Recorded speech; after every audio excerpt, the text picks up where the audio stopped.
Hemmelere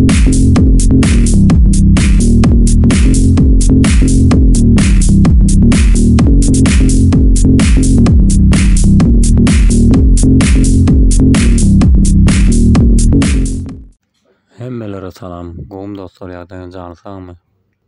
Biziň bugünkü wideomyz dünýä belli marka bolan Toyota markasynyň döreşi barada bolardy. Toyota bu dünýä belli ýapon markalarynyň biri. Eýýam 100 ýyldan bäri maşyn örümçiligi bilen meşgul bolup gelýän kompaniýadyr. Häzir ýer ýüzünde bu markany tanamaýan ýokdur. Bu brendiň taryhy orta gaty ýerden gelýär. 19-njy asyryň soňlarynda kompaniýanyň düýbüni tutujy Sakigi Toyota ilki elektrik motorly dokma dokuyan stanok boýlap tapmasy bilen başlanýar. 1896-njy ýylda bu stanoklar bilen özüniň ilkinji dokma fabrygyny gurýar. Bu fabrik tiz wagtda tanylýan brend bolup Toyota diýip adlandyrylýar. Aslynda awtology önümçiligine bu kompaniýany Sakigi Toyoda däl-de onuň ogly Kitara Toyoda geçirýär. Kitara maşynlaryň aşygy şoň üçin hem ol ilki wagda maşynlaryň diwitli bilen gyzyklanyp başlaýar we öwrenmäge başlaýar. 1930-njy ýylda öz hereketlendirjisini tanatdy. Ol öz garşdaşlarynyň ähli gowy taraplaryny öz hereketlendirjisinde jemleýär.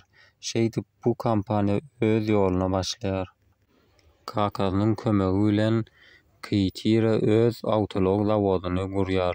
1936-njy ýylda Toyota öz ilkinji ýeňil awtologyny öndürmäge başlaýar we A1 diýip adlandyrýar.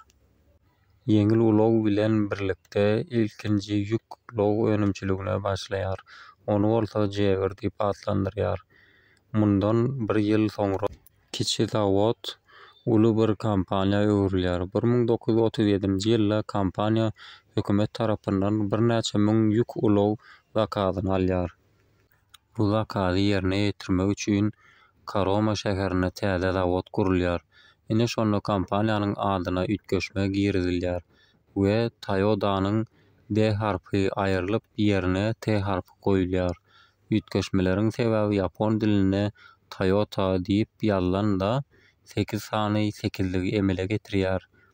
8-lik bolsa ýaponlarda şowurlyk getirýär diýip bilinýär. Şeýle-de bolsa tutuş ýurt üçin bu şowurlyk getirmeýär we Ýaponiýa 2-nji Jahan uruşynda ýeňilýär. Şeýle-de bolsa Toyota özüniň gymmat professional işgärlerini ölümden alyp galmagy başarýar. Şonuň üçin uruşdan soň Toyota tiz tepkinler bilen ösmäge başlaýar. 1947-nji ýylda Ýewropadaky ulug öndürçiler bilen pikir alşanlaryndan soňra kompaniýa özüniň ilkinji ýeňil ulagyny öndürýär we Toyopet diýip ad berilýär.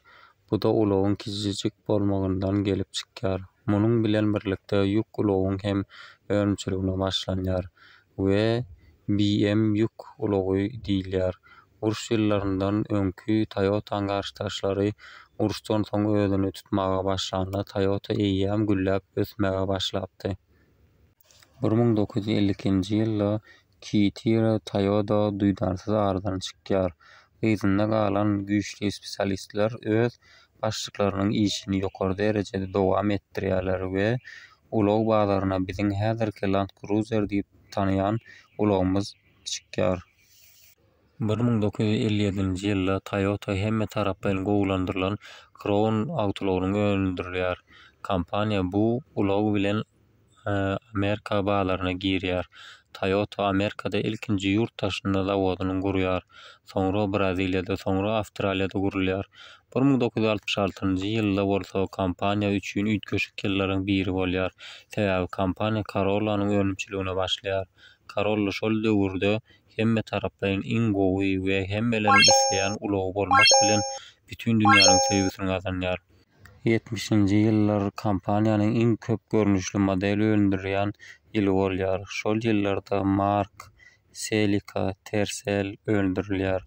80-nji ýyllarda türlü finans kynçylyklaryndan geçilip 2-3 zawody birleşdirip has güýçli dekini bilen işläp başlaýarlar we täze marka Camry emele gelýär. Kompaniýanyň taryhynda ýene-de bir şowly pursatlaryň biri Lexus kompaniýasynyň döredilmegidir. Toyota aslynda Lexusy ýörüýte elitne balar üçin döretdi.